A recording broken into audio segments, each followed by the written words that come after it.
Vamp, Luna, Fern, and Lily stood before the cabin door, the hinges still groaning from the wind. It was silent inside, too silent.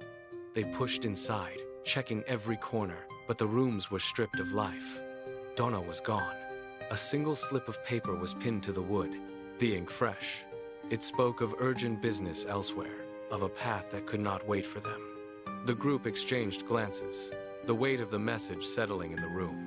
There was no time to search for clues or debate the departure.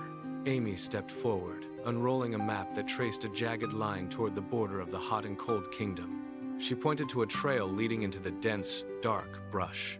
Without a word, the group turned from the cabin and stepped into the forest. The trees closed in behind them, blocking out the light. Every snap of a twig underfoot sounded like a warning. They moved fast, their pace quickening as they left the safety of the clearing behind. The mission had changed, and the clock was already ticking.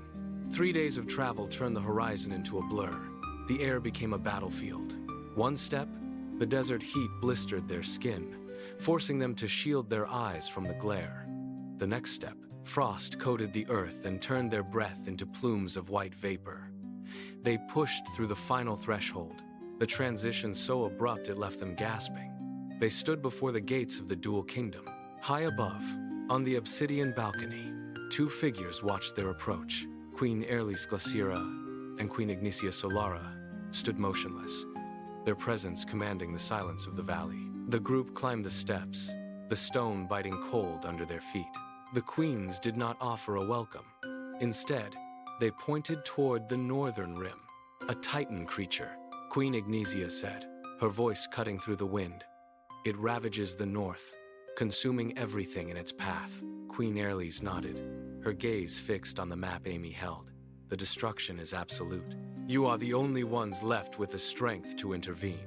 The mission was no longer a search for a friend. It was a race against extinction. They turned, prepared to march toward the crater. The raid site was a jagged scar in the landscape. Smoke drifted from the center of the crater where the ground had been pulverized. Vamp, Luna, Fern, and Lily descended the slope, their boots sliding on loose shale. Near the bottom, they met Tura Frosttusk, Kale Emberfang, and Seraphine Frostflame. No introductions were necessary. The gravity of the situation dictated their roles. Kale checked the edge of her blade, while Seraphine scanned the horizon, her palms glowing with residual energy. Then, the silence broke. A low, rhythmic thrumming vibrated through the soles of their feet. It was not the wind. The earth beneath the crater floor cracked, spiderwebbing outward in a sudden, violent eruption of dust and stone. The warriors scattered, finding footing on the rising debris. From the center of the fissure, a massive, obsidian-scaled shape forced its way upward. It stood tall, dwarfing the surrounding cliffs. The beast tilted its head, its presence commanding the air to freeze. It opened its maw, and a roar erupted, a sound like grinding mountains that echoed across the rim, vibrating in their very marrow. The creature had awakened, and the hunt for survival had begun. Seraphine Frostflame launched the first strike. Her hands blurred, weaving currents of flame and ice into jagged, glowing projectiles that hammered against the titan's hide. Each impact shattered a segment of obsidian, exposing the pulsing fissures beneath. Kale Emberfang seized the opening. She charged, driving her heavy blade into the beast's flank with enough force to send shockwaves rippling through the crater floor. The titan buckled, its roar turning into a strangled, metallic screech. Vamp and Luna moved in tandem, diving toward the glowing cracks while the beast thrashed, its tail carving deep trenches into the earth. From the ridge, Fern and Lily released a steady rhythm of arrows, pinning the creature's exposed joints and forcing it to remain stationary.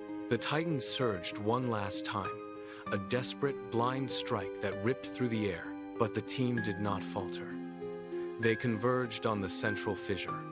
With a final, unified burst of strength, they drove their weapons into the heart of the beast's power.